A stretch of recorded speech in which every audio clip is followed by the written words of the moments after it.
गलातियों उसका 5 का 16 पढ़ दीजिए प्लीज।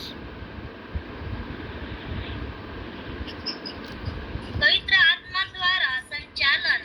पर मैं कहता हूँ, आत्मा के अनुसार चलो तो तुम शरीर की लालसा किसी रीति से पूरी न करोगे, क्योंकि शरीर आत्मा के विरोध में और आत्मा शरीर के विरोध में लालसा करता है, और ये एक दूसरे के विरोधी है, इसलिए कि जो तुम करना चाहते हो वह न करने पाओ। और यदि तुम आत्मा की चलाए चलते हो तो व्यवस्था के अधीन न रहे।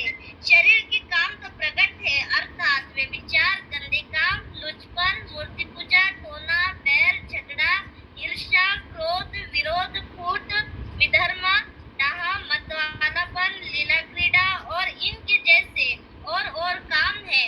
इनके विषय में मैं तुमसे पहले से कह देता हूँ, जैसे पहले कह भी चुका हूँ, कि ऐसे ऐसे काम करने वाले परमेश्वर के राज्य के वारिस न होंगे। हालेलुया। आपको बताना चाहता हूँ पवित्र आत्मा द्वारा संचालन। पर मैं आपको प्रभु का वचन इस प्रकार से बताता है, आत्मा के अनुसार चलो तो तुम शरीर की लालसाओं को पूरा नहीं करोगे। अगर आप और मैं आत्मा के अनुसार चलते हैं तो शरीर की इच्छाओं के अनुसार कभी नहीं चलेंगे। हालेलुया। क्योंकि शरीर आत्मा के विरोध में काम करता है और आत्मा शरीर के विरोध में। हालेलुया। अगर शरीर तैयार है, मान लो मैं प्रार्थना करने के लिए चाहता हूँ, लेकिन शरीर क्या हो जाता है, थक जाता है। कई बार काम कर अलग अलग जगह पर जाकर कई बार प्रे करके क्या होता है, लोग सोचते हैं हम थक गए, लेकिन प्रे करके हमें और बल मिलता है। लेकिन कई बार हम घर के कामों से, जॉब में, अलग अलग जगह में जाकर क्या हो जाते हैं, थक जाते हैं। और फिर परमेश्वर कहता है प्रार्थना कर, आत्मा में आवाज आती है प्रार्थना कर। इसीलिए आत्मा तो तैयार है। हालेलुया। आत्मा तैयार है लेकिन शरीर तैयार नहीं होता। क्यों? क्योंकि आत्मा तो ऑलरेडी तैयार है, शरीर तैयार क्यों नहीं है? इसलिए ये दोनों विरोध में काम करते हैं। और जब आत्मा कहता है चल जाकर वहां जाकर प्रार्थना करो, इस एरिया में जाकर प्रार्थना करो, शरीर बोलता है मैं थक गया। हाँ, जब भूखे पेट होना है और आप मान लो उपवास रखना है, ठीक है, और उस समय क्या करेगा, आत्मा बोलेगा उपवास रखना और पेट बोलेगा भूख लगी। हाँ, शरीर बोलेगा भूख लगी है। मैं आपको कह रहा हूँ ये विरोध में काम करता है, क्योंकि शरीर आत्मा के विरोध में और आत्मा शरीर के विरोध में लालसा करता है। इसका मतलब क्या है, दोनों अपोजिट हैं। अगर आप शरीर के अनुसार चल रहे हैं तो आत्मा में गिर जाओगे, अगर आत्मा के अनुसार चल रहे हैं तो कहीं ना कहीं शरीर गिराने की कोशिश करेगा। लेकिन मैं आपको कह रहा हूँ, इसलिए जो तुम करना चाहते हो वह ना करने पाओ, क्योंकि पर यदि आत्मा के अनुसार चलते हो तो व्यवस्था के अधीन नहीं होंगे। फिर क्यों नहीं होंगे? क्योंकि यहाँ पर लिखा है शरीर के काम तो प्रगट हैं। पहला ही काम है व्यभिचार। नौजवानों, हर एक भाई बहन सुन लें, अगर व्यभिचार करते हैं तो वो आप और वो व्यक्ति या कोई ऐसा व्यक्ति जो व्यभिचार करता है वो किसके अनुसार है? वो शारीरिक मनुष्य है और वो परमेश्वर के वचन के विरुद्ध में कार्य करता है, और व्यभिचार एक पाप है और उसका फल मृत्यु है। हालेलुया। गंदे काम, लुचपन, मूर्ति पूजा। हाँ, अब मान लो मैं प्रभु से अधिक बढ़कर किसी को महत्व दे रहा हूँ और मैं मोबाइल का अधिक इस्तेमाल कर रहा हूँ और मैं खुदा को नहीं बोल रहा, और ये मेरे लिए एक मूर्ति है। अलग अलग संसार की बातें भी हैं, लेकिन मैं अभी एग्जाम्पल में इसलिए बोल रहा हूँ क्योंकि यहाँ पर मेरे पास मान लो मोबाइल है और मैं उसको ही देखा जा रहा हूँ और प्रभु को समय नहीं दे रहा। वही हमारे लिए क्या है? ये एक मूर्ति है। कौन? फ़ोन। और इसको देखते देखते हम समय व्यतीत कर रहे हैं, इसके आगे झुक रहे हैं, इसको समय दे रहे हैं, खुदा को नहीं दे रहे। ये मूर्ति पूजा के भी बराबर आ जाता है। टोना, बैर, झगड़ा, ईर्ष्या, क्रोध, यानी कि जादू टोना करने वाले व्यक्तियों सुन लो, तुम खुदा के विरुद्ध में पाप करते हो। हालेलुया। और बैर, झगड़ा, ईर्ष्या, क्रोध, बैर रखना भी खुदा के विरुद्ध में काम होता है। झगड़ा करना भी खुदा के विरुद्ध में होता है। ईर्ष्या करना, वो बढ़ गया मैं क्यों नहीं बढ़ पाया। क्रोध, विरोध, फूट भी, विधर्म भी, डा मतवालापन, लीला क्रीड़ा। हाँ, दारू पीने वाले भी सुन लीजिएगा, वो भी परमेश्वर के विरुद्ध में कार्य करते हो। अगर एक दिन परमेश्वर उसका न्याय करेगा। मैं आपको आज ही बता देता हूँ, जो जो बात आज हम कर रहे हैं उसका एक एक बातों का न्याय देना होगा, एक एक कामों का न्याय देना होगा। अगर आज नशा कर रहे हैं तो उसका भी एक एक न्याय देना होगा प्रभु के सामने। इतनी आसानी से लग रहा होगा आपको छूट जाएंगे, नहीं छूट पाओगे, क्योंकि उस बातों का सामना उस समय परमेश्वर जब लेखा लेगा, कोई भी वहाँ पर इस संसार की तरह, ये नहीं कि उसको बोलकर प्रवेश डलवा लो और बच जाएंगे, नहीं। वो न्यायकार परमेश्वर, वो न्याय करने वाला परमेश्वर है। और वो न्याय जब करेगा तो सच्चाई से न्याय करेगा, वो किसी का पक्षपात नहीं करता। हालेलुया। परमेश्वर ने स्वर्गदूतों को नहीं छोड़ा, तो हमें और आपको, अगर हम पाप में हैं तो कैसे छोड़ सकता है। मैं आपको कह रहा हूँ, कोई भी अपवित्र वस्तु स्वर्ग में प्रवेश नहीं होगी। कौन अपवित्र वस्तु कहाँ नहीं प्रवेश होगी? स्वर्ग में प्रवेश नहीं होगा। चाहे वो मनुष्य है, अगर वो अपवित्र है तो कभी प्रवेश नहीं होगा स्वर्ग में। नरक जाएगा पक्का, लेकिन स्वर्ग नहीं जाएगा। जिसके कान हो सुन लो आत्मा कलीसिया से क्या कहता है। और इस विषय में तुमसे पहले कह देता हूँ, जैसे पहले कह भी चुका हूँ, ऐसे ऐसे काम करने वाले परमेश्वर के राज्य के वारिस नहीं होंगे। कौन से लोग? जो व्यभिचार, गंदे काम, लुच्चपन, ऐसे ऐसे काम करने वाले। परमेश्वर ने एक वचन बोलता है कि ऐसे ऐसे काम करने वाले, परमेश्वर कहता है, पहले ही बता देता हूँ, प्रभु का वचन कहता है, यानी कि ऐसे ऐसे काम करने वाले परमेश्वर के राज्य के वारिस नहीं होंगे। पर कौन उसके राज्य के वारिस होंगे? उसका 22 से लेकर 26 तक पढ़िए प्लीज।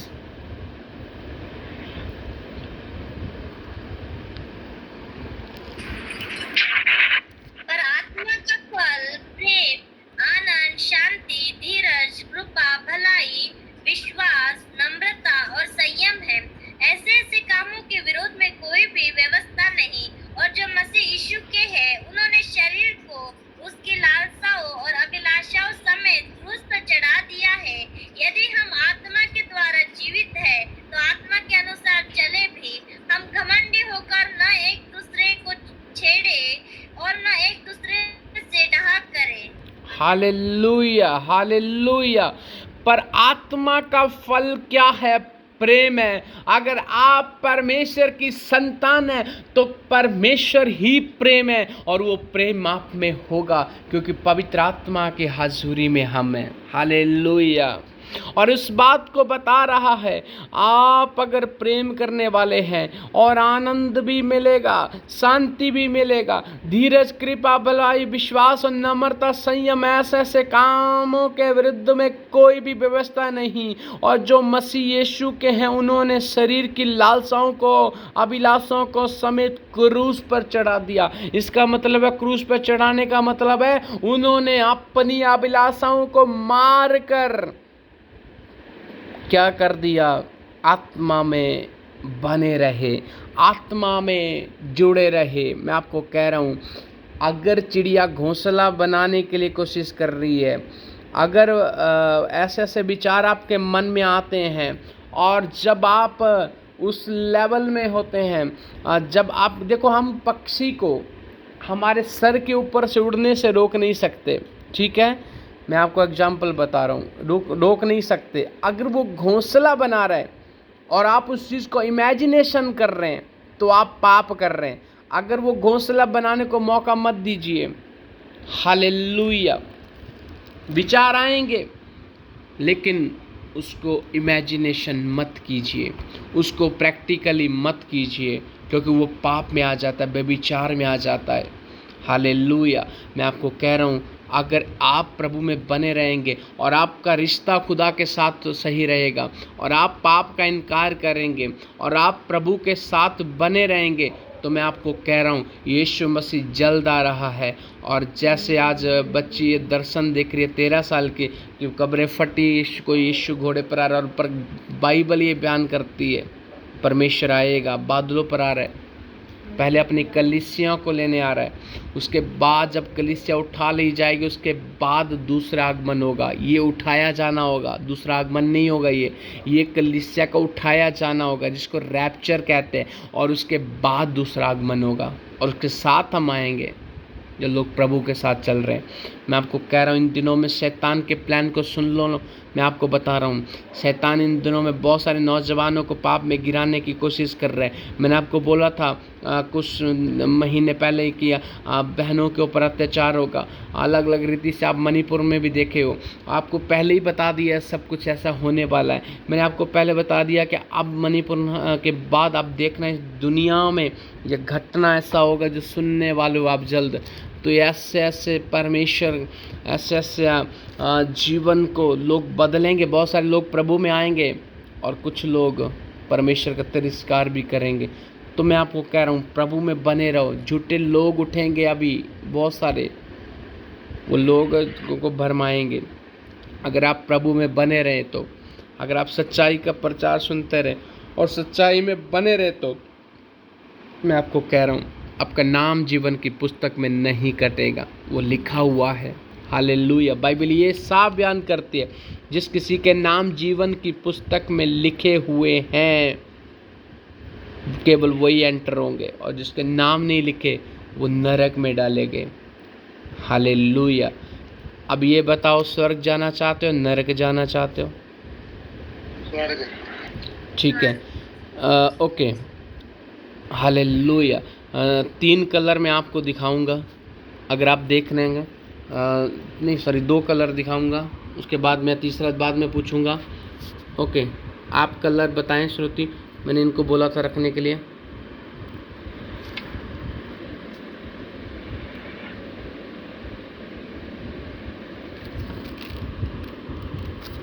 आपको कलर दिख रहा है? वाइट हटा दो, ब्लैक उठाओ एक। हाँ, कौन सा कलर आपको अच्छा लग रहा है बोलो? आप कौन सा कलर चूज करेंगे? हाँ, व्हाइट वाला। वाइट नहीं है वो, पिंक ऑरेंज है, यानी आपकी नज़र इसमें पिंक दिख रहा है तो आप पिंक मान के चलिए। पिंक और ब्लैक कौन सा चूज करेंगे? पिंक। सारे पिंक के साथ हैं? हाँ। ओके, पिंक रखो। अब वाइट उठाओ। कैमरा ऑफ नहीं बोला करने को। पिंक रखो, व्हाइट उठाओ। हाँ, ओके। श्रुति कैमरा ऑफ करो फिर ऑन करो, 1 मिनट। हाँ, अब ऑन करो। अभी व्हाइट से अभी बताओ, अभी कौन सा चूज करोगे? व्हाइट। अरे ब्लैक रखो ना और पिंक उठाओ। अब कौन सा चूज करना है? व्हाइट। White colour. हाँ, पहले जब वाइट नहीं था तो पिंक, और जब ब्लैक है तो ब्लैक की तरफ देखा नहीं है। इसलिए मैं आपको कह रहा हूँ, थोड़ा एग्जाम्पल दे रहा हूँ मैं आपको। एग्जाम्पल ये है कि जब आप और ये जो संसार है जो दिखने में बहुत सुंदर लगता है, बहुत सुंदर लग रहा था, डार्कनेस को कोई चूज नहीं करता। मैं आपको कह रहा हूँ क्योंकि वो संसार की ओर जाएगा। अगर शैतान सिंह लेकर आ जाएगा तो जाएगा कोई, डायरेक्ट शैतान के पास कोई नहीं जाता। वो कभी भी शैतान को चूज नहीं करेगा, लोगों को पता चल जाए ये शैतान है। इसलिए जब वहाँ पर ब्लैक कलर दिखाएगा आपको पता लगा ये शैतान नहीं है, इसको हम नहीं पकड़ेंगे। लेकिन संसार में एक ऐसी चीज़ को दिखाया, जब आप संसार को देखे तो उनको लगा कि यार ये तो बहुत सुंदर है, और सचमुच में सुंदर तो है। लेकिन जब आपने इसको देखा, जब आपने इसको समझा, तो आपने क्या किया? हम इसी को चुनेंगे। क्यों? क्योंकि वो सुंदर है, वो अच्छा दिख रहा है। ये संसार में कुछ भरमाने वाली स्पिरिट हैं, और जैसी भरमाती है और वो आपको डायरेक्ट डार्कनेस में नहीं, संसार में गिराती हैं। संसार की अभिलाषाएं, शरीर के काम इस संसार में जो पाए जाते हैं वो आकर्षित करती है आप खूबसूरती के द्वारा, समझ गए। और ऐसे ही जब जैसे ही वाइट आया, ये स्वर्ग जैसे वाइट आया, आपने देखा अपने संसार को त्याग कर किसकी ओर चूज कर लिया, वाइट की तरफ। यानी कि आपने जब प्रभु यीशु मसीह हमारे जीवन में आए, आपने संसार से अलग होकर एक नया एक कलर यहाँ पर चूज़ किया, यानी कि संसार से हटकर अब आप प्रभु के पास आ गए। मैं आपको कह रहा हूँ, जब तक आप संसार में हैं और जब तक आपको लग रहा है कि जब तक यीशु किसी के जीवन में नहीं आएगा, यीशु आपके जीवन में नहीं आएगा, आप संसार ही आपको अच्छा लगेगा। जिस दिन परमेश्वर आ गया उस दिन आपको पता चलेगा नहीं, ये नहीं, ये अच्छा है। हालेलुया। आज पूरी दुनिया ही इस चीज़ से जूझ रही है। सबको लग रहा है संसार अच्छा है, लेकिन मेरी और आपकी कमियों के कारण, यानी कि हम और आप प्रभु के बारे में लोग ज़्यादा बताते नहीं हैं। बहुत सारे लोग आज इस संसार में जो मसीह का प्रचार ही नहीं करते हैं, आज उन्हीं के कारण क्या हो रहा है, प्रभु का प्रचार बहुत कम हो रहा है, बहुत कम लोगों तक पहुंच रहा है।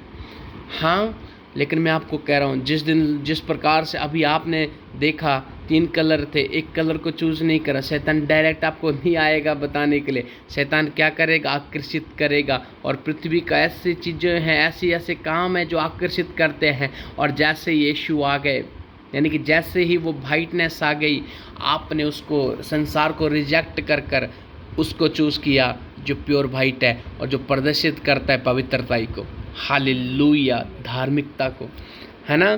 तो आपने वो चीज़ को ओके रख सकते हैं, है ना। तो ये परमेश्वर का मेरा आसान तरीके से समझाने का तरीका जो मैंने लिया और परमेश्वर ने मुझे दिया, तो मैं आपको कह रहा हूँ, ऐसे ही अगर एक व्यक्ति परमेश्वर को जान ले तो वो संसार से अलग होकर खुदा के पीछे आ जाता है। और इस वचन से यही कहना चाहता हूँ, आप संसार में जितने भी पाप है उसकी ओर मत देखें, जितने भी अच्छी चीज़ें उनकी ओर मत देखें। आप यीशु की ओर देखो, यीशु आपको बदलेगा। आप यीशु की ओर देखिए, यीशु आपके जीवन में अद्भुत कार्य करेगा और आपका जीवन की पुस्तक में नाम लिखा तब मिलेगा जब आप उसके राज्य के लिए अपने जीवन को प्रभु के हाथों में सौंप देंगे। हालेलुया। अभी भी पाप में चल रहे प्रभु के जानने के बाद कोई प्रतिफल नहीं है। अगर पाप से मन फिराओगे और प्रभु के साथ चलोगे, मैं आपको कह रहा हूँ, आपके पास अद्भुत अद्भुत अद्भुत गवाही होगी और स्वर्ग में बड़े आदर के साथ पहुँचाए जाएंगे। प्रभु इस वचन से आपको आशीष करें। God bless you all. Hallelujah. प्रभु का धन्यवाद हो। जय मसीह की। हालेलुया। प्रभु इस वचन से आपको आशीष करें। हालेलुया। सचिन फैमिली, आपने गवाही दिया था? हाँ, देखिए ना। हाँ, ओके। प्रभु आप सबको आशीष करें। God bless you all. सबको जय मसीह। कल भी हम मिलते हैं 9 से लेकर 10:30 बजे तक। हालेलुया। प्रभु आपको आशीष करें।